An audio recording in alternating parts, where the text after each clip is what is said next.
Di tengah masa pandemi, salah satu usaha yang tetap menguntungkan adalah usaha ikan lele asap. Usaha ini dikelola oleh Haji Sueb secara turun-temurun sejak tahun 1980. Dalam sehari, Haji Sueb bisa memproduksi hingga 1 ton ikan lele yang dijual ke Jabodetabek, bahkan diekspor ke Nigeria. Masalah pandemi corona ini yang ngaruh lah, ini kan konsumsi orang butuh semua. Orang yang sakit aja butuh makan, apalagi yang sehat. Yang biasa aja.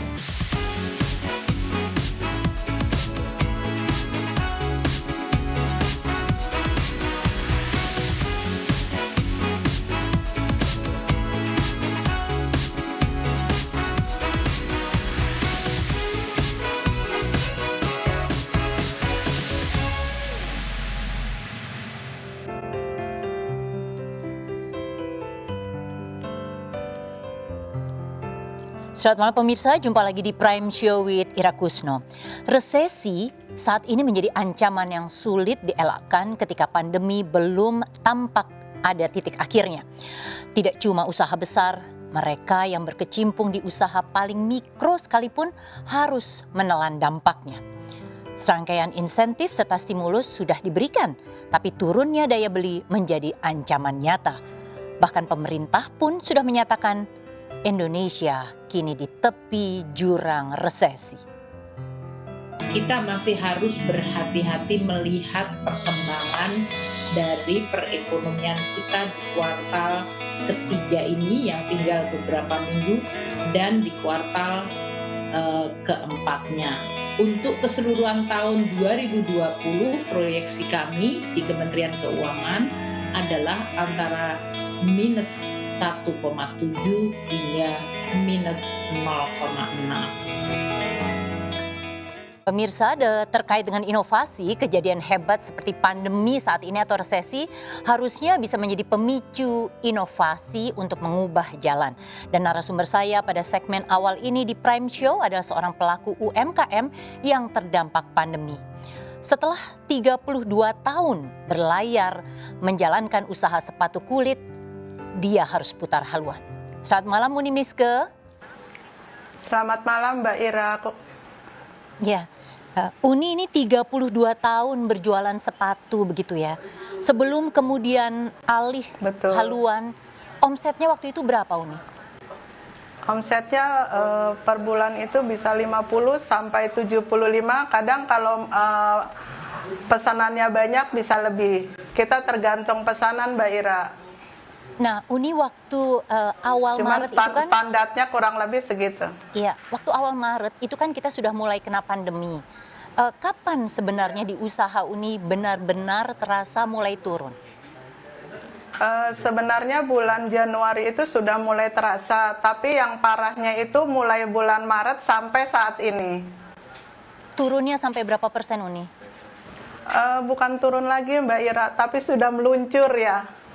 Uni itu punya berapa? Lebih dari 20 karyawan dan ketika tidak produksi saat ini berarti Uni harus merumahkan seluruh karyawan. Iya betul, aku sempat bilang sama mereka, saat ini keadaan seperti ini tolong bantu kami dan seandainya perusahaan sudah ada PO atau pesanan kami akan panggil lagi. Dan mereka juga mengerti. Ini kan puluhan tahun Uni membangun usaha ini dengan suami, jatuh bangun begitu ya. Betul. Apa yang ada di benak Uni ketika kemudian dalam waktu kurang dari setengah tahun semuanya hancur seperti ini? Yang ada di benaknya, kalau untuk kejadian ini yang kedua kali ya Mbak Ira. Waktu itu tahun 98 dan sekarang yang kedua ya saat ini. Yang di benak saya semakin hati itu semakin terenyuh gitu loh Mbak. Oke. Dan ketika kemudian Uni sekarang sudah tidak produksi, kan mengubah haluan jadi jualan makanan, betul ya? Padahal Uni mengaku sebenarnya tidak bisa terlalu pandai memasak begitu ya. Tetapi pilihan ini akhirnya kenapa diambil Uni? Karena kalau dilihat saat ini Mbak Ira, mereka tidak butuh sepatu. Kalau stok kita memang masih banyak. tapi dijual pun belum ada yang minat membeli. Jadi saya putar haluan di kuliner. Iya, dan pilihannya itu adalah asalnya Uni dari Sumatera Barat begitu. Jadi pilihannya rendang ya Uni ya. Betul. Iya. Betul. Itu juga dijual lewat online. Cukup laku? Alhamdulillah laku Mbak Ira. Yang sambalnya itu sekarang kemarin sudah sampai ke Kuala Lumpur. Oke. Jadi apakah dengan sampai Kuala Lumpur itu Uni berarti omset yang dulu itu sudah bisa tergantikan dengan buka usaha kuliner? Belum. Jadi kalau dibanding sepatu memang masih 1:3 lah. Tapi paling tidak ini ada pemasukan untuk Uni sekeluarga begitu ya. Nah, Betul. Uni sendiri sampai sekarang sudah Iya, terima bantuan dari pemerintah? Alhamdulillah pemerintah dari dinas ada suka bantu, baik itu yang tadinya saya untuk merek, untuk halal, untuk PIRT, dibantu dari dinas. Pemerintah sangat membantu. Baik Uni, ditahan dulu, saya masih Betul. akan bersama Uni, tapi saya ingin mengundang, ini ada satu tamu lagi, ini adalah seorang pegiat digital marketing yang juga chairwoman Startup Indonesia, Sinta Danuardoyo. Selamat malam Mbak Sinta. Selamat malam Mbak Ira. Ya, Mbak Sinta, ini kan sebenarnya dalam situasi pandemi saat ini rasanya migrasi ke digital platform menjadi sesuatu keharusan begitu ya. Tapi kan nggak semua UMKM itu melek teknologi. Ini kiatnya apa nih? Ya, jadi mau nggak mau sih harus memaksa diri ya. Karena kalau kita tahu pada pandemi ini orang tuh tujuannya tuh banyak ke screen. Screen-nya tuh mau ada di laptop, mau ada di HP, mau ada di iPad atau di mana, semuanya tujuannya ke screen. Jadi ya kita harus masuk ke dunia digital mau nggak mau ya. Strateginya gimana? Ya paling gampang mungkin awalnya bisa langsung join aja ke platform e-commerce yang sudah jadi ya. Kalau saya boleh sebutin beberapa ya kan ada Tokopedia, Shopee, Bukalapak, Blibli lah, itu semua ada. Dan kita juga kalau bicara tentang makanan ada food delivery ya kan. Nah mau nggak mau sih memang harus masuk ke dunia digital kalau di saatnya yang namanya orang nggak bisa keluar rumah dan semuanya hanya melihat HP dan online all the time ya mau nggak mau kita harus bisa masuk ke dalam dunia e-commerce. Ya, artinya pemerintah pun ini kelihatannya sama sekali tidak bisa menafikan ini dan bukan hanya memberikan bantuan dalam hal uang ya Mbak Sinta, tetapi juga membantu untuk bisa masuk ke platform digital. Oke, saya ke Uni Miske lagi. Uni ini kan punya 4 anak perempuan, betul ya Uni ya? Dan ketika kemudian saat ini usaha dibantu oleh 2 anaknya. Untung ini ada satu yang kemudian konsentrasi ke arah marketing dan mungkin lebih kayak promosi produk gitu. Apakah memang putri-putrinya Uni Miske ini yang memaksa begitu ya, mendorong untuk masuk ke platform digital atau dari Uni sendiri? Awalnya dari saya, tapi yang menjalankan mereka. Oke. Apa sih tantangannya kalau usaha digital saat ini Uni, apalagi ketika musim pandemi semua orang jual makanan mungkin paling banyak ya, itu tantangannya apa jualan di online Uni? Jualan di online itu kalau memang tidak dirasa enak banget atau mereka tidak akan membeli ya, walaupun jadi dia hanya membeli cukup sekali, tapi alhamdulillah produk saya kalau orang sudah membeli bisa membeli lagi sih, yang sudah saya alamin. Oke, itu jadi intinya adalah jadi itu mutunya. Iya, pada mutunya ya Uni ya. Promosi penting tapi mutu itu adalah yang terpenting.